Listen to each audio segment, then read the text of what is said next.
Okay, so here's the marketing funnel. All right. So basically, I just want to give you a quick backstory about where this came from. Back in 2006, I worked as a financial advisor for this company called New York Life, and I worked there for a while. Some of the best sales training in the world. And so, but my manager, Jason Leonard, what he really kind of just pounded home, and it just has rung true to me, was the concept of this sales funnel, right? And this was way before ClickFunnels and all that sort of stuff ever had came out, and before I ever even heard of like an actual funnel for business as the way that we look at it now. So every time I ever think of like funnels or ClickFunnels, I still always just picture this. But what Jason sort of really pounded in was that you need to have 5 sources of leads coming into your business. And in our terms, it's 5 sources of traffic. But the difference then, and this was what always sort of what kind of like led me out of that industry, was the fact that I wanted to just pay to acquire customers, and in that industry at the time, with the way that it was set up, it was very, very difficult to actually leverage some of the tools that existed at the time to pay to acquire customers. And so you were left with doing organic outreach, which to me was just, instead of paying money, I was paying my time. So I'd rather just pay money and instead of paying my time. But anyways, so nowadays we don't necessarily need 5 full sources of traffic. However, we can get those. But if we have paid as sort of the central focus, and then we get things like referrals, right? Referrals are great, but they are not predictable. Like, anybody that tells me that their business is built on referrals, I know that their business isn't like really that big or that strong or that predictable, especially if it's in the fitness world, right?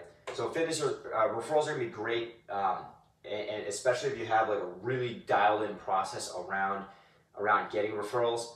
I'll share with you a strategy that we use. Just because we know how much it costs us to acquire a customer, we also will pay to acquire referrals the same way. So in our opinion, we're getting paid. We're paying for referrals anyways. So we can get referrals. You also can have a website or a sign out front, because really nowadays all a website really is it's a brochure. It's something that's searchable. You do need to have it, especially for people who are moving to your area or they're traveling, want to come visit. But website and sign, kind of like you have to have both. They're not going to be things to count on to get you predictable leads, right? Then we have organic outreach. That's going to be like making all these posts on Facebook and things like that, right? So or Instagram, like just constantly sharing information. That's really good, because you can use that in your engagement. And engagement, what we're doing is we're taking basically like organic content, and then we're repurposing it as engagement. And then ultimately, actually what engagement does is we create an engaged audience, retarget them into paid ads. That way we acquire customers cheaper, and it's more specific, like to the people who are naturally attracted to what you're offering. So we build an engaged audience, and then we serve them what they're looking for through their paid ads. Now, once we have traffic sources, once we have things coming into your business, what we need to be looking out for are different siphons in the process, right? So the first siphon might be like, you might be getting leads, but if there's a lack of follow-up, and let me just tell you, like when I first started doing paid advertising, and there was zero automation, I was literally texting people nonstop. It was insane, and it was not like that. It was not like, it wasn't the life that I wanted to just be sitting on my phone all day texting people. Waking up, like blocking out like the first 30 minutes, you know, a 30-minute segment of every single day, an extra 30-minute segment just to like text the people who were supposed to come in that day. Never mind all of the rest of the stuff, right? So just constant follow-up is what gets them to show up. If you don't have follow-up, you're losing opportunities right off the top. Before they ever even get a chance to come in, down into your funnel, they're gone, right? So follow-up, lack of follow-up is a huge problem. So the way we shore that up, the way that we kind of, so the way that we band-aid that up,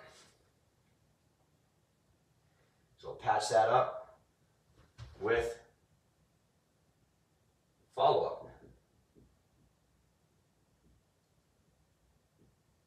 So you outsource it, right? Rather than you doing it, you outsource it. You have somebody else do it and make sure it gets done. So it never sleeps, it doesn't stop.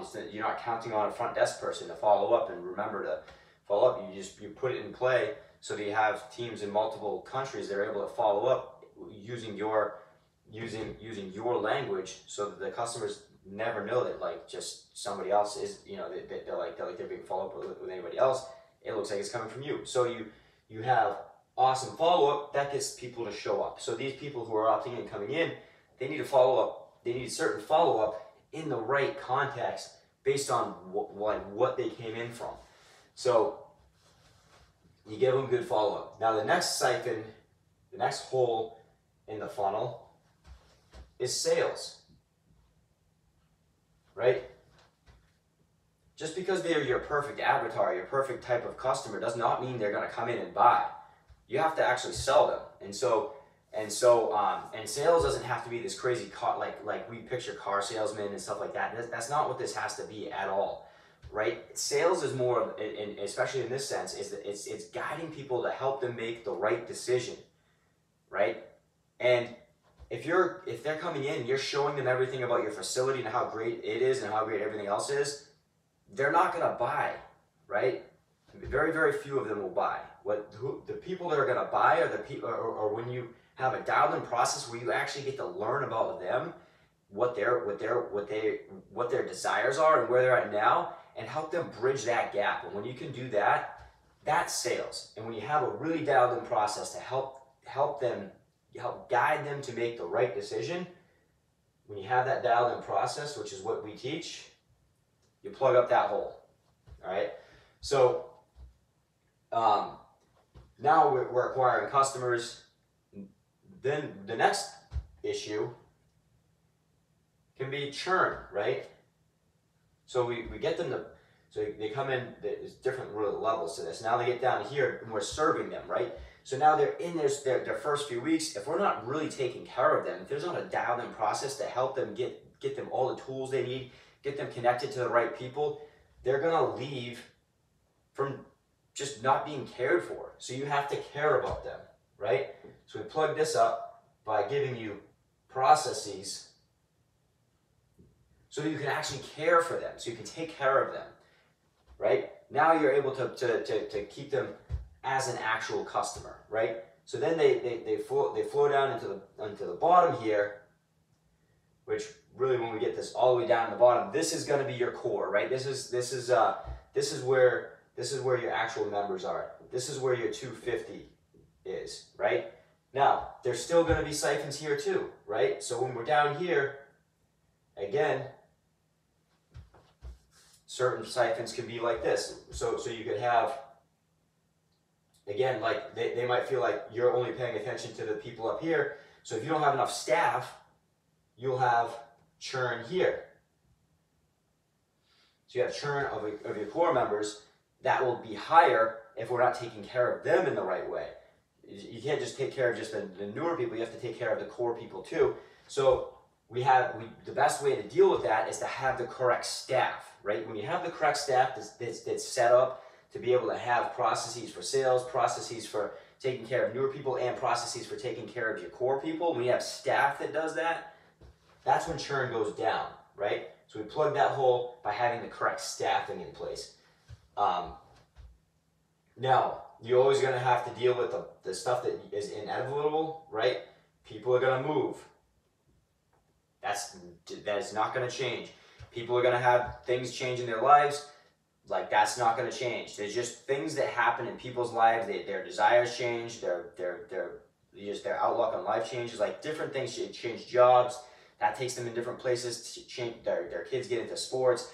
All kinds of things will get in the way of your core. You're always going to have somewhere between 3 to 5% of your people are going to have to, they're going to be they're just going to leave. So no matter what you plug for holes, you're always going to have some that are gonna leave as a result of just life happening and things changing, right? The good news is that almost every aspect, almost every place where members are flowing out, we can always build audience here. So even if we have some breakage in this whole funnel here, we can always create an audience, retarget them with some ads, and get them back in the funnel, right? The people that go out here, the likelihood of them being a re-engaged audience is going to be low, but we'll still include them as in the audience. Just the likelihood of bringing them back in as customers are going to be much lower. So again, understanding your business in context of a funnel is really, it's just understanding it for what it is. It's not this crazy complex thing. It's literally just a funnel. It's like you have people coming in for one reason or the other, and they're checking you out. They're looking at you